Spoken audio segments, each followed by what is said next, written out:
Hello friends, welcome to Rishi's kitchen. આજે હું તમારી સાથે શેર કરીશ રોટલીનું ખાટું મીઠું શાક, જે ખાવામાં ટેસ્ટી લાગે છે અને ઘરમાં રહેલી સામગ્રીથી ઇઝીલી બની જાય છે। તો ચાલો બનાવવાનું શરૂ કરીએ। રોટલીનું શાક બનાવવા મેં બપોરની વધેલી રોટલી લીધી છે, જે 6 નંગ છે। આ રીતે મીડિયમ સાઇઝના ટુકડા કરી લઈએ। 6 નંગ રોટલીના આટલા ટુકડા તૈયાર થયા છે। ગેસ ઓન કરી પેનમાં 2 ટેબલસ્પૂન તેલ, મીડિયમ ફ્લેમ પર તેલ ગરમ થાય એટલે 1 ટીસ્પૂન રાઈ એડ કરીએ। રાઈ ફૂટે એટલે અડધી ટીસ્પૂન હિંગ, થોડા મીઠા લીમડાના પાન, 2 થી 3 તીખા લીલા મરચાં અને અડધો ઇંચ આદુનો ટુકડો ઝીણા કટ કરીને લીધા છે, સાંતળી લઈએ।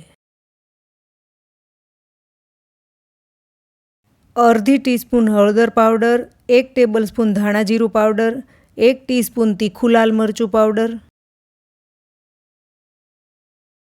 મસાલા સાંતળી લઈએ। તૈયાર કરેલા રોટલીના ટુકડા એડ કરીને મિક્સ કરીએ।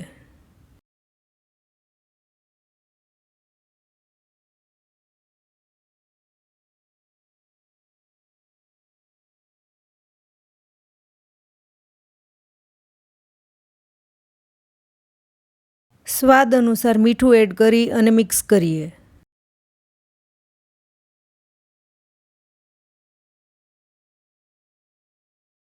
ગેસની મીડિયમ ફ્લેમ પર રોટલીના ટુકડા થોડીવાર માટે રોસ્ટ કરીએ।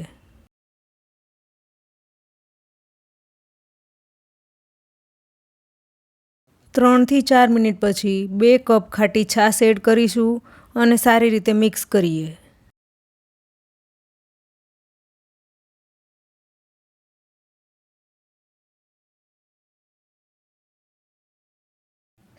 સાથે 1 ટીસ્પૂન ખાંડ એડ કરી અને મિક્સ કરીએ।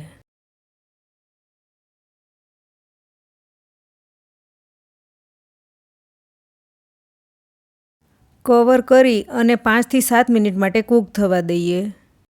5 મિનિટ પછી ચેક કરીએ। રોટલીનું શાક તૈયાર છે।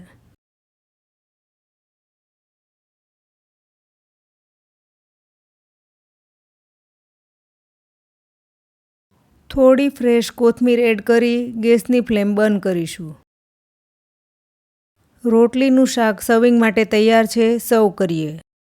રોટલીનું શાક સેવ નાખી અને ખાવાથી વધારે ટેસ્ટી લાગે છે। તો ફ્રેન્ડ્સ, તમે આ રેસીપી જરૂરથી ટ્રાય કરજો અને મને કમેન્ટમાં જણાવજો કે કેવી લાગી। જો સારી લાગે તો વિડીયોને લાઇક અને શેર કરજો।